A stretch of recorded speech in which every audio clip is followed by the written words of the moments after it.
Hi, everybody. I hope you're having a good show. We love Prego Expo.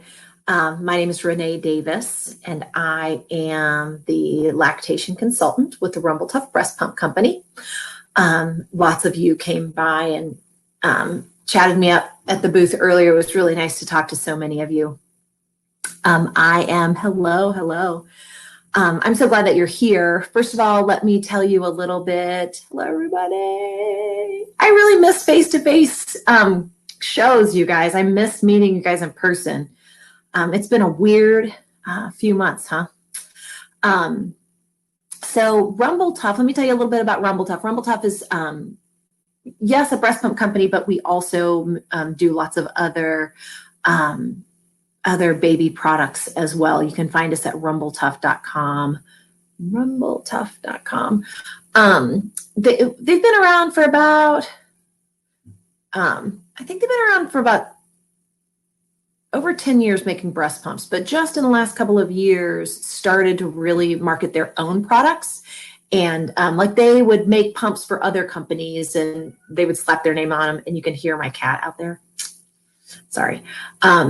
And so in the last couple of years, they decided to really hit home with the Rumble Tuff brand. And that's when they hired a team on, and I was part of that team. Very fortunate. My personal background is that I am an international board certified lactation consultant. I'm also a mom and a grandma. I am a grandma. I'm Granny, actually. I have 4 kids, 1 grandson. I'm also a doula. Oh, I will always be a doula in my soul. I am too old and tired to wake up at 3 a.m. right now. And I've also been a midwifery assistant. So I get around, definitely get around. I used to bake bread and sell local farmers market, all kinds of that crazy stuff. So I am sitting in central Missouri right now. Rumble Tuff's home base is in Utah. It's much colder there. Not that it's not cold here today. So I am here today to talk about I know that the headline said how to pick the best breast pump. I want to make very, very, very clear that I'm not here to tell you how to pick the best breast pump. I'm here to talk to you about how you can pick the best breast pump for you. Okay. And just like people's bodies are different, breast pumps are different, nipples are different, milk ducts are different, birthing experiences are different, goals are different. So I'm just here to give you what I think is a good practical guideline that you can use to choose a breast pump that would work well for you and your body. Willow is, somebody's asking if I will get a Willow pump in my company. No, Willow is a whole other brand. So we will not be doing Willow pumps. We just do Rumble Tuff pumps. So if you are interested in having a hands-free pump option, I would encourage you, no matter what pump you use, to get a hands-free nursing and pumping bra. They're out there all over the place. They're fabulous, so that you can nurse on one side, pump off the other, and they can be used with almost all breast pump brands. So let's talk about a little bit about how to choose the best breast pump for you. I thought about this a lot, and there are lots of different things to consider, and most moms don't know a whole lot about a breast pump or about breast pumps in general before you have your baby. But this is the time to be doing your research. First of all, now in the year 2020, most of us are receiving breast pumps through our insurance companies, right? So free breast pumps, which doesn't mean they're free. It means that somebody's paying for them, but you are getting them free of charge with your insurance coverage. I want you to understand that your insurance company, what they do is they contract with a durable medical equipment supply company. And Abigail, you don't have to breastfeed if you don't want to, okay? That it's your body. And whatever way you feed your baby will be perfect for you, and you will be a good mom no matter how you feed your baby, okay? I encourage you to get that little baby here. Learn all there is to learn before the baby comes. And then when the baby's here, you can choose to breastfeed and have the information if you need it, or choose not to. Okay. Oh, Cassidy, I'm so glad. So insurance companies contract with durable medical equipment supply companies. Okay. So the reason that they work with those is because breast pumps are FDA regulated medical devices. Okay. Just like anything, like products you find in the hospital and, things like that. So breast pumps are FDA regulated medical devices, and that's how insurance companies send them out to you. So the first thing you need to do is, if your insurance provides you a pump, you need to get a hold of your insurance company and talk to whatever DME or DME, sometimes it's more than one, and figure out what options you have through that DME or through those DMEs. And then do your research on the pumps that are an option to you, because you can ask your friends, what pump did you like? What pump did you like? Number one, it might not be covered by your insurance company. And number two, that pump might not be the pump that works best for you. Okay. So I encourage you to, yes, they are FDA regulated. So I encourage you to talk with your insurance provider if they are covering are covering a pump for you. And if not, the sky's the limit. Okay. So as far as I can't answer questions about different DMEs and different insurance plans, I am not smart enough for that. That's like a bajillion different questions. Those are questions you have to ask your own company personally. Okay. So if you aren't satisfied with those options, if Rumble Tuff's not one, if the pumps that you have are not up to your satisfaction, I'm going to give you a coupon code. We heart RT Mountains, and that can help you purchase anything on our website besides the masks, the thermometers, and Rumble Tuff pump and PAL flanges for 50% off. Okay, so if you want to, or even if you do have a pump through your insurance company and you want a second one, also a good thing. You're welcome. A good thing about having that coupon code is if you are exclusively pumping, or if you are pumping when you're at work, it's nice to have several different kits, and you can buy a couple of different kits so that you can wash or not have to wash your same one over and over. That might be really, really a big time saving and frustration saving thing for you. So once you figure out which ones are the options to you, okay, you need to ask yourself, do you want a single user pump or do you want a multi-user pump? Okay.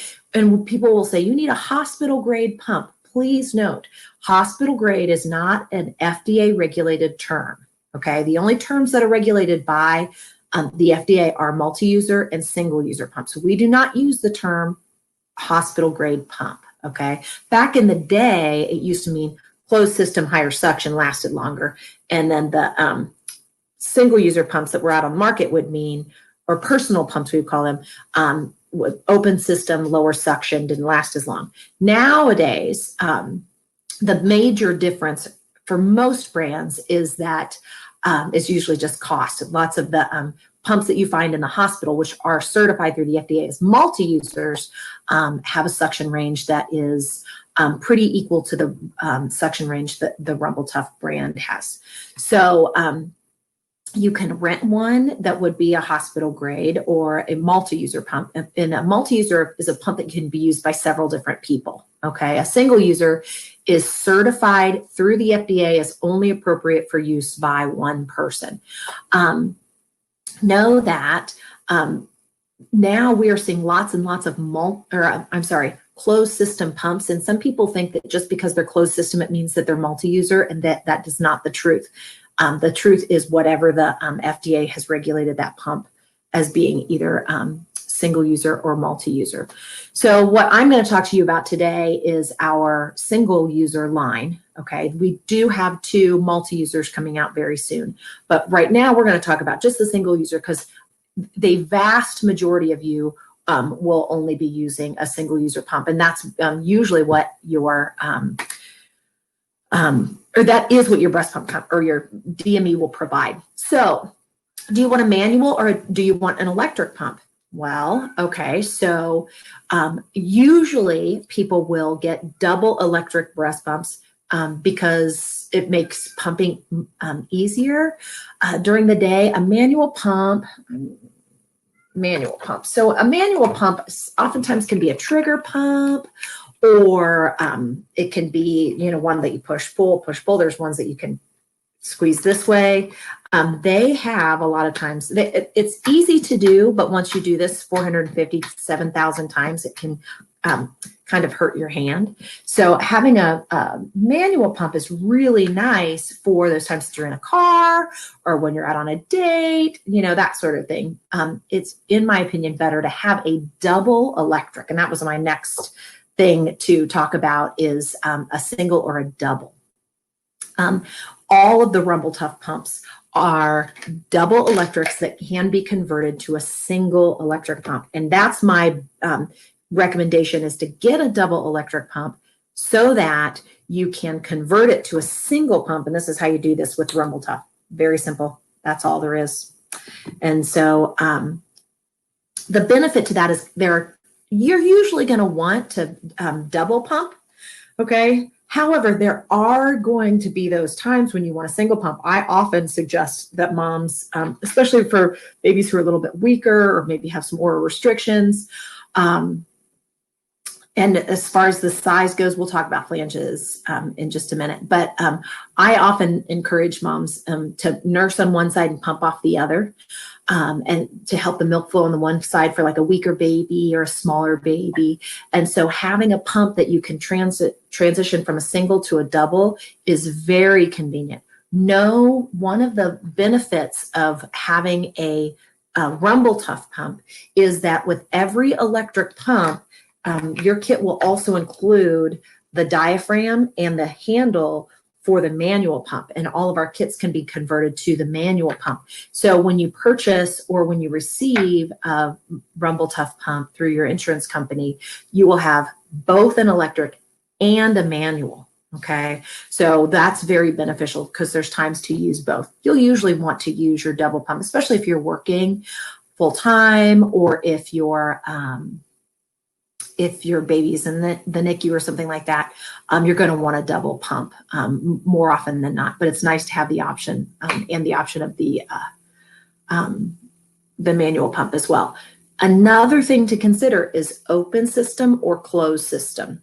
Okay, so our closed system starts right here. Okay, and so this diaphragm here keeps milk away from your tubing and your pump motor. All of your milk will go in to the channel and down into the bottle.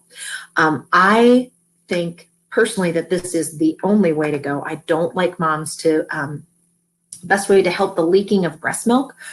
Do you mean if you're questioning a leaking of breast milk from the flange, then I would definitely investigate if you have the proper flange size, because that shouldn't happen, or if your seal.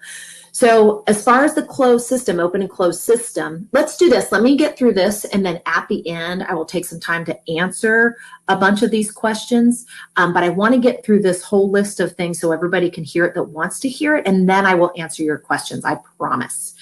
And if I don't get to all of your questions during this session, I'm going to hop over into the booth live after this. And so I'll be able to answer your questions there. So yes, Rebecca, a closed system is the way to go. So this piece right here, the tubing connects here. Let me show you. And you will never, ever get milk in your tubing, okay? And so you will also never get milk in your pump motor itself, okay? Yes, we will definitely talk about battery operated and plug-in in just a second. So the closed system, you're never going to get milk in your tubing in our pump, and you're never going to get milk in your pump motor. And realize if you have old milk in your open system breast pump motor, that can grow bacteria and can be an unsanitary situation. You can't even see it in there. Is this breast pump covered by your insurance? I don't know. You have to call your insurance company and see what DMEs they work with and see if we are in their DME system. You can ask your insurance company DME to carry us. And also you can, if you want, you can go onto our website, and there's an insurance form that you can fill out on the website. Let me see if I can get you a link to that.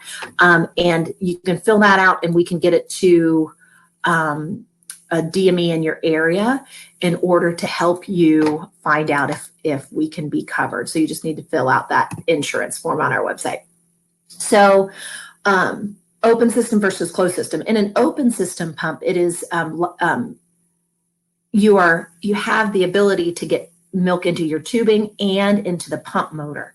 So it's the year 2020. There's no reason for people to be opening or pumping with an open system pump. So all of our pumps are closed system pumps.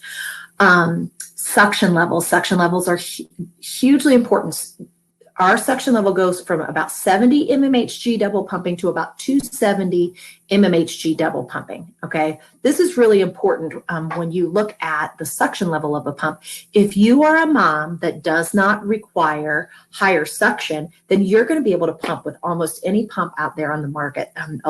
There are lots of low suction pumps out there that do just fine. They do wonderful work and work great for for a lot of moms. But if you are one of the moms that need a higher suction range pump, then if you have a lower suction pump, then you will probably not be able to get enough stimulation to remove milk properly.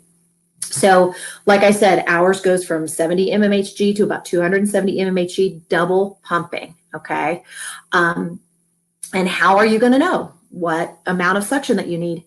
There's no way that we can tell you how much suction you're going to need until you actually start pumping. And remember, it's not advisable to pump until after baby is here. So my suggestion is get a breast pump that has a wide range of suction so that if you need that higher level of suction, you have access to that. And all of Rumble Tuff pumps will cover that higher range of suction. So battery and rechargeable. And once again, ladies, I'm going to be answering questions at the end. It's really hard to talk to you and get through all of my points and go through all the questions because I obviously have a small amount of ADD. So I promise, if you have questions toward the end, add them in again, and I will go through all of those again.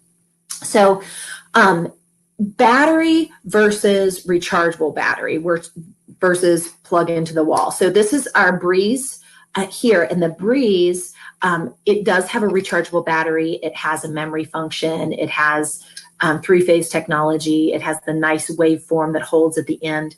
You can go to our YouTube page and watch a little bit of video about the waveform, which is fabulous. And then there's the Easy Express 2, and we have the Serene Express, which is right there. And they can be operated by batteries, AA batteries. I think it's an awesome option to have in an emergency.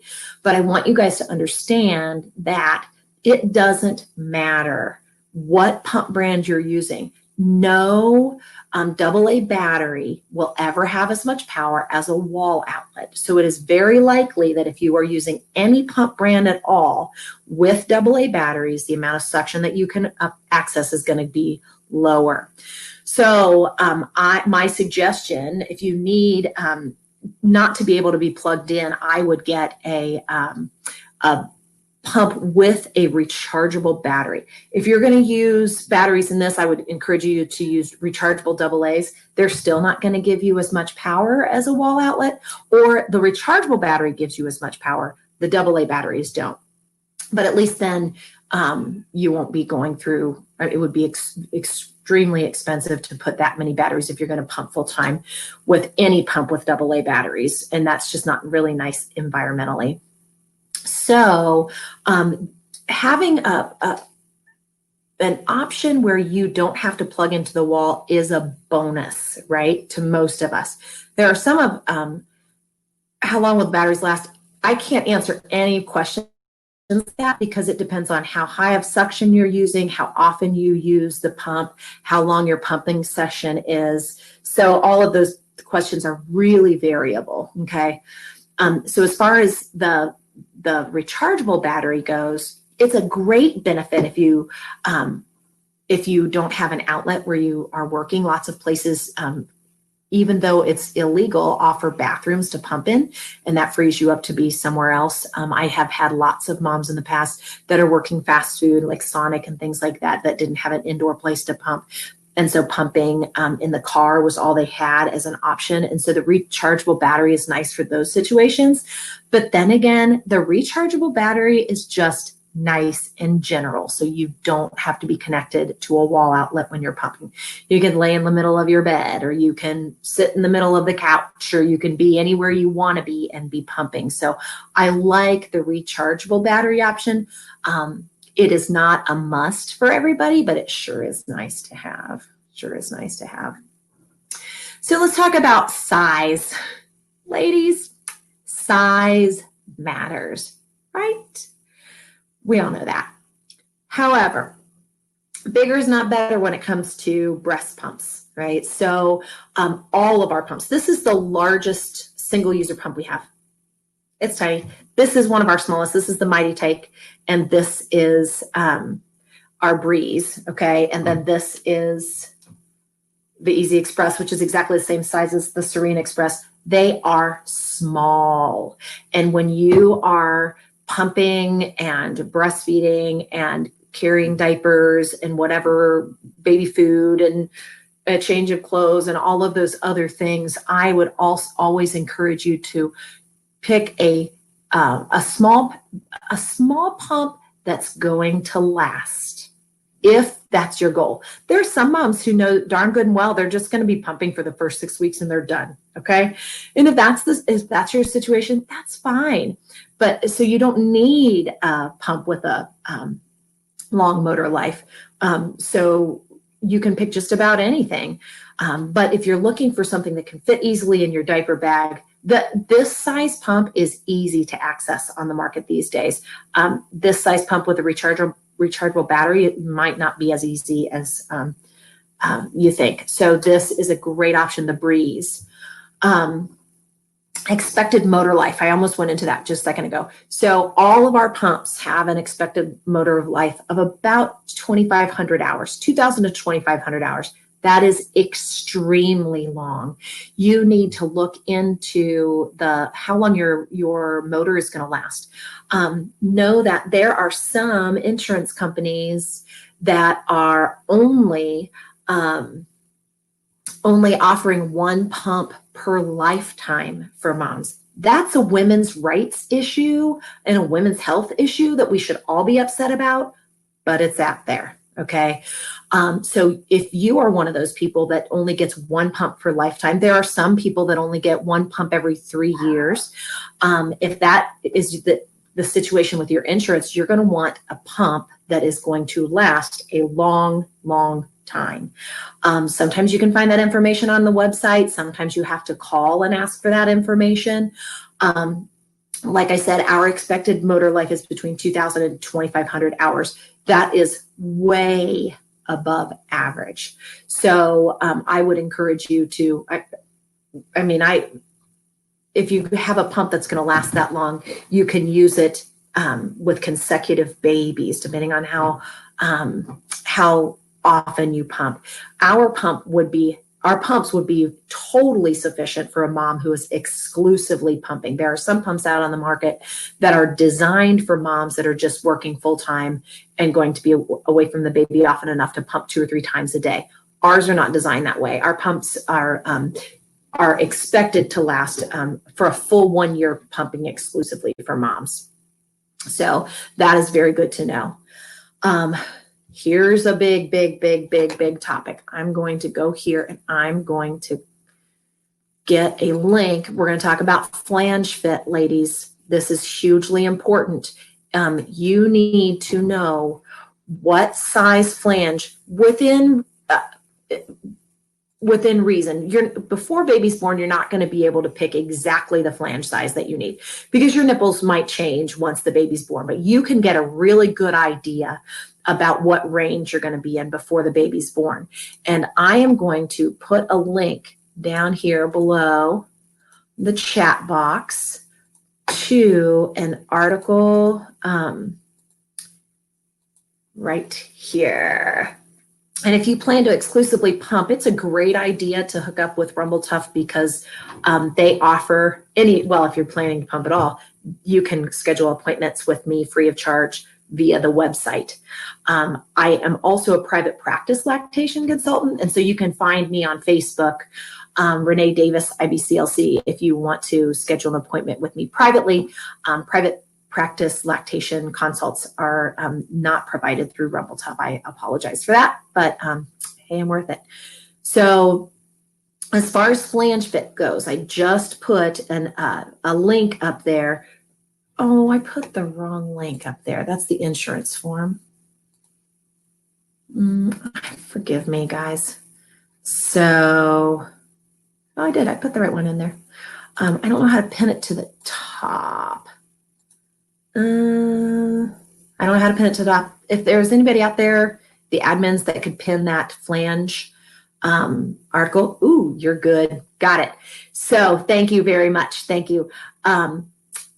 Flange size is hugely important. We have 15 sizes of flanges. Okay. So the average mom is going to fit in to the pump or to the flanges that come with most pump brands. Okay. Our pump brand comes with a 25 millimeter flange. Sometimes they're like this.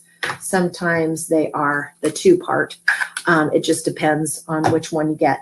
And this is a 25 millimeter. And my insert has gone away. The insert that goes in here and then fits around the edge, this is a 23. It takes it down to by about 2 millimeters. Okay. So this is our silicone insert, 23 millimeter. Okay.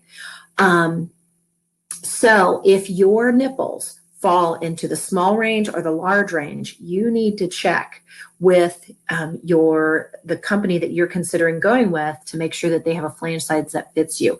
Our flanges go everywhere from 15, see that little tiny thing, all the way up to a Pump and Pals 40. Okay, and this is not necessarily 40. This is an extra large, or I can't remember if it's an extra large or an extra large, but the way the companies measure flanges is this diameter here. The Rumble Tuff Pump and Pals, they don't have that same ridge, so they are estimated, okay, which is really, really nice. So if you know from the beginning, after going through that flange fit article, it's fabulous. I'm telling you, what it does is it guides you. Know that a dime is about 18 millimeters, a penny is about 20 millimeters, a nickel is about 22 millimeters, and a quarter is about 24. Is it 24? Yeah, 24 millimeters. So what's happening is then you add about 3 to 5 millimeters to that so that when your nipple goes into the flange, so that this is a 25, if your nipple is a 25 millimeter, you would rub, or even if it's larger, you would rub around the top here. And you're going to know by seeing blanching, like the skin gets really white if it's too tight, and that can cause damage, and it definitely restricts milk flow. So you should have about 2 millimeters, 3 millimeters around the edge when your nipple fits in here, which is fabulous. Okay. But if your nipple is even smaller and fitting in here and you get a lot of breast tissue in there, then you, so Jessica, how you know what size to use, go up to the top, or I'm thinking it's over here, of the link here, the flanges plain and simple link, you can find your own size there. So if it's too big or too small, then it decreases milk flow. Okay. So what happens then? Your milk supply works by supply and demand. Thank you very much. If you are not demanding, if you're not pulling that milk out, your milk supply can go down. And so you don't want that to happen just because you have incorrect flange sizes. And how does that work into how to pick a pump? There are some companies out there that don't have alternative sizes at all. And if you have a really large or really small nipple with a company like that, you're not going to be able to get the flange size that you need.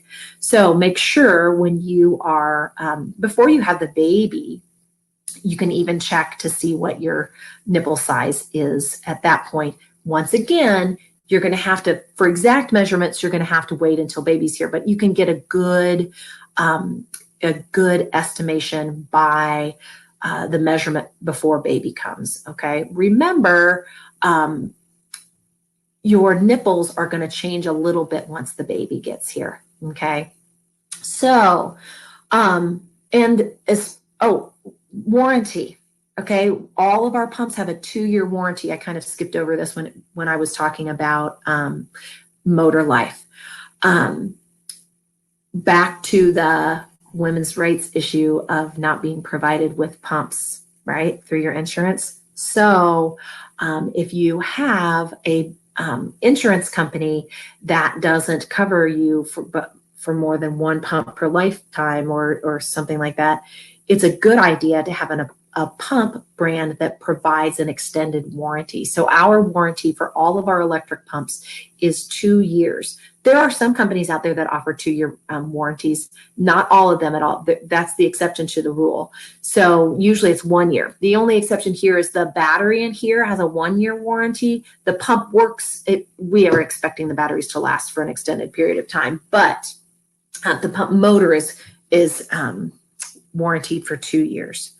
So we have lots of questions. And Sharita says she just got a pump and used what came with it. And that's the thing with flange sizes, is that they pick those 2 sizes. Usually they come with 2. Some pump brands only come with 1. They pick those 2 sizes because that's the average. Okay. And so a lot of people will fit into those, the average sizes. But if you are on one side or the other, then you need to make sure you're sizing your flanges. So to sum it all back up, check with your breast pump company.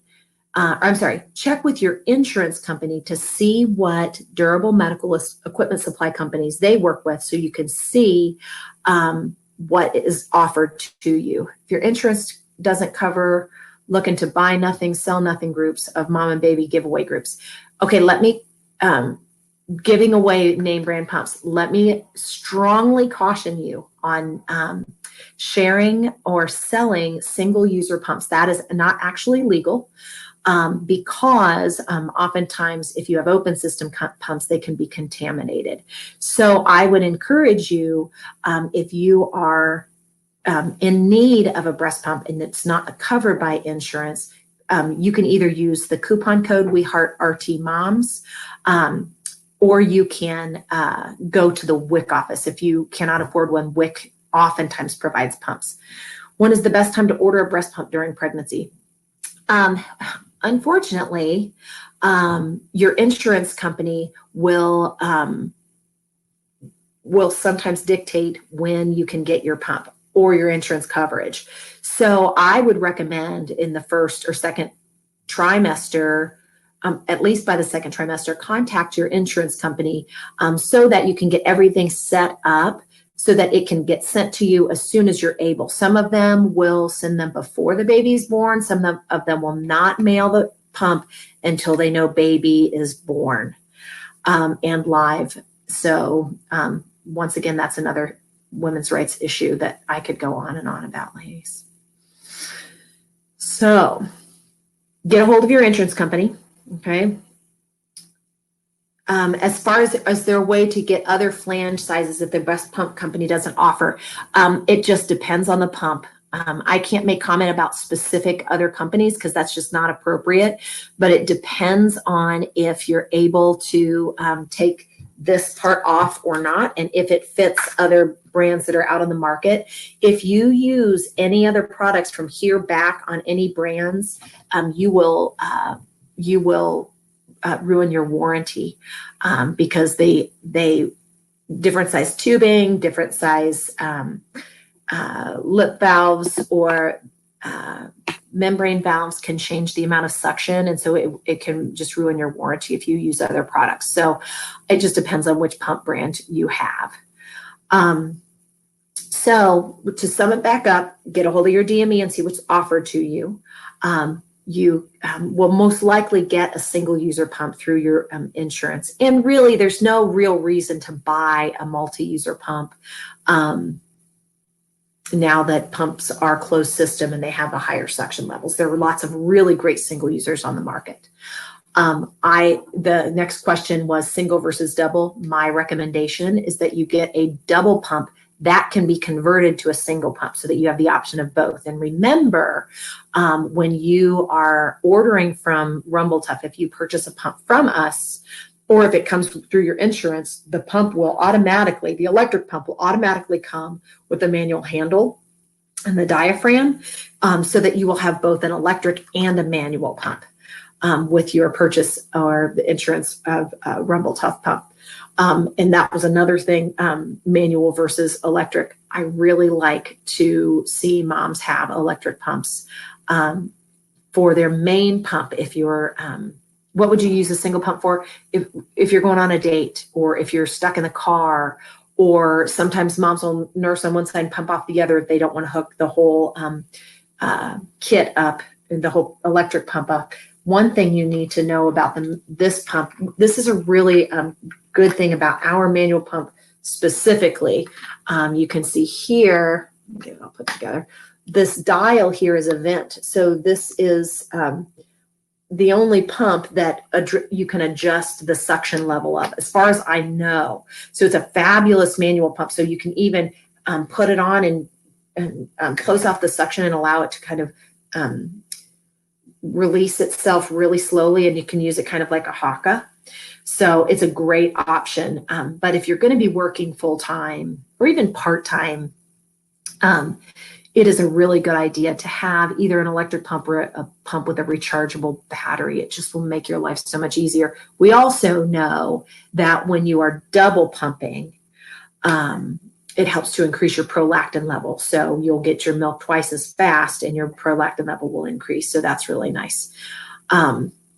You also, I strongly believe that women should only be pumping with closed system pumps. It's the year 2020. You don't need to be using a pump that gets milk in the tubing. You don't need to do that, because all you're going to have to do is go back and buy new tubing over and over and over again. You will never get milk out in the tubing of a Rebel Tuff pump, and lots of other pump brands out there too. How many sessions can you get from your rechargeable pump? Once again, Erin, I can't tell you exactly. I'm assuming if you're just going to pump for about 15 minutes at a medium suction, 2 or 3 times a day, you can get a couple of days worth out of it. However, remember that moms are pumping for varying amounts of time. Moms are pumping at different frequencies. Some moms are exclusively pumping and they're pumping 8 or 10 times a day. Some moms are pumping twice a day. So obviously the battery would last much longer as far as days wise for a mom who's only pumping a couple of times a day. And if you're using a really high suction, it takes more battery power. So it just depends. I would say at least a couple of days for the average pumping mom, but I would also encourage you to take it home every night and plug it back in during dinner and make sure it's fully charged before you go to bed, and stick it back in your purse for the next day at work. So remember the size. I've seen so many that are used with a shirt on the go. Is that available at Rumble Tuff? No, that we do not offer a hands-free kit right now. But let me tell you, there are so many companies that don't. And having a hands-free cup on your breast is good if your breast fits that sort of thing, and it's not if your breast doesn't. So I always, well before, I've worked for several different companies, well before I ever started with Rumble Tuff, I recommended hands-free nursing and pumping bras. The one where you can nurse on one side and pump out the other, so you can do both, not just the thing that goes around, but just like a regular bra. I would encourage moms to use those any day of the week, just because you can still get a really, really, really good seal with your flange. for all breast sizes rather than just the specific smaller breasts that sometimes fit into those hands-free. So we don't have that, but you know, hands-free nursing and pumping bras are everywhere. So you can use it hands-free. Thank you. I'm so glad you're enjoying it.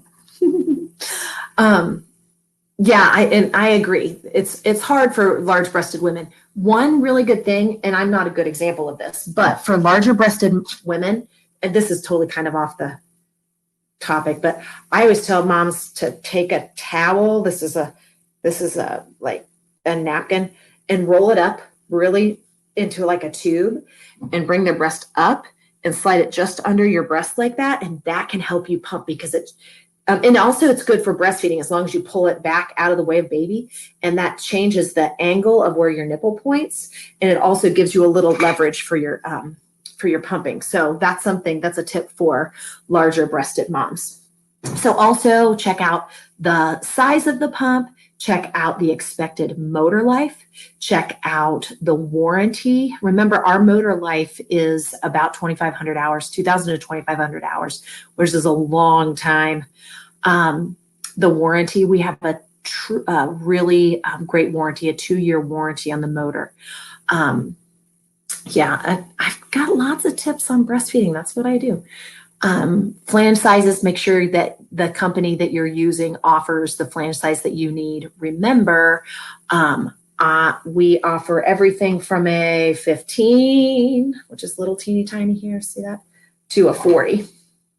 And so also, let me show you the larger sizes, like this is like a 30. So we've got larger sizes, not just in the pump and pals. Know that I would love to take a course in breastfeeding and pumping. I have so many questions. Remember, I am a private practice lactation consultant, and the link is up there. I don't know if I put my Facebook link up there. If you hop over to the live session, I can, in the booth, I can give you my private practice information. I do online, yes, I will do that right now. So I do online Zoom consultations. You're not going to believe this. I'm old school enough that I still do house calls for local people, and I love it. So let's see here. Now I'm going to stop right now and answer questions. I missed the hands-free part. What was it about? Somebody asked if we had like a hands-free kit, and I said no. I encourage moms to use hands-free nursing and pumping bras for that. I would prefer those over the hands-free kits altogether. So there's my stuff. What size flange, a high-low suction cause chapping or more? Caitlin, that just took incorrect flange sizing and maybe elastic nipples. Sometimes when they pull much further can cause chapping, and that's really more like friction causing that. And suction that's too high can cause that. So I don't think it's one or the other. I think it just depends on what irritates you personally. House calls, where are you located? I'm right in the middle of Missouri. I live right outside of Jefferson City, which is the capital. But, you know, let me do this. Here's a find an IBCLC. Check this out. This is a find the IBCLC page from the United States Lactation Consultant Association. So if you want to see someone face-to-face, you can go there and find someone. How long is breast milk good for? The general guidelines, there are guidelines from the CDC. Okay, I do this because I think it's easier and it's less. 5 hours on the counter, 5 days in the fridge, 5 months in the freezer, and a year in the deep freeze. Okay, I just do that. It's actually longer and they're a little varied, but and 5 hours on the counter. Remember, if your house is 95 degrees, it's not going to be 5 hours, but that's a general guideline. Okay. Oh, chapped and scabbed over so bad I could only pump from one side for weeks. Jessica, you needed to make an appointment with a lactation consultant. Something was going on. Something big was going on there. So let me tell you something. Pumping and breastfeeding should not hurt, okay? Other than the first couple of seconds when the baby's first born, some moms go, and then that goes away. That's the only pain that is normal. If you have pain with breastfeeding or if you have pain with pumping, you need to get help, okay? It's absolutely imperative because pain can also usually indicates that the suction or the transfer rate is lower too. So it's a warning sign to you. Get help, get help, get help, get help. There are ways to produce more milk if it doesn't come natural. Oh, this is a question for a lactation consultant. If somebody asks me how to increase milk supply, I want to do a full panel. I want to understand what medical situations are going on. I want to look in baby's mouth to see if there's any oral restrictions. I want to look at mom's breasts to see if there's insufficient glandular tissue. I want to know how thyroid is, how iron level is. I want to know at the beginning of breastfeeding. There are so many different reasons why milk supply can be low, that it's not an easy answer. And I apologize. I wish I had an easy answer. So my guess is usually that there's something to be fixed. It is very, very, very, very, very rare that a mom comes into me and her system is good, her delivery was great, and baby's nursing all the time with no oral restrictions, and she doesn't have any of those other issues, and there's not a good supply. Humans were created or evolved to have excellent milk supply. So if there are reasons why you think you might not have a good supply, please reach out to a lactation consultant, make an appointment, and get those questions answered before baby comes. Is there a possibility baby can get thrush? Yeah, we're all covered in yeast. Thrush is like you have yeast in your vagina right now while you're sitting there, okay? So thrush is just an overgrowth of yeast in the baby's mouth. So yeah, of course, there's always a chance that can happen. It's the same strain of yeast is in your vagina. So yeah, it's like there's a battle between bacteria and yeast. And when babies get thrush, yeast won. My insurance doesn't cover Rumble Tuff, but they cover Medela and Spectra. Is it possible for you to discuss which is the best one to use? I can't do that. That would be inappropriate. I understand that it would be nice for me to give an opinion on that. I just feel like that's inappropriate. However, once again, closed system. Good to know. Nipple balm? No, leave those nips alone. Stop using soap on them. Stop touching. I mean, don't stop touching. But no, you don't need to do anything to prepare your nipples. Nothing. The way you prepare your nipples is learn a lot about breastfeeding. Make sure your flange size for your pump is correct. Leave the nipples alone. You wouldn't believe it. Like they used to say, take washcloths and rub them up. No. That's old news. That's an old wives' tale. Oh, you are so very welcome. And my mother's calling. Sorry. I had terrible lactation consultants. My baby was doing amazing until they got involved. I'm so sorry. Just like with anything else, there are variations in the field, and I really apologize on the behalf of those lactation consultants that are good. I'm sorry. But it's a paid service. So if you don't like the lactation consultant that you're working with, fire them and hire a different one. How long do you pump for? As long as you want to have milk. If baby's fully breastfeeding, I oftentimes say once baby hits a year to go down to pumping once a day rather than 3 times a day if you have a regular job. But I mean, it's up to you. Now, let me tell you guys, I just have one more minute here, and I want to let you know. Now, wait, if I nipple balm for cracking, oh gosh, you guys. So if you're cracking, okay, y'all, if you have questions about cracking, you all need to go to my booth. because I don't have time to address that right now, but I really would like to talk to you about that because I didn't get the cracking part, okay? I just thought just for regular nipples. Okay, good, thank you. I'm out of here.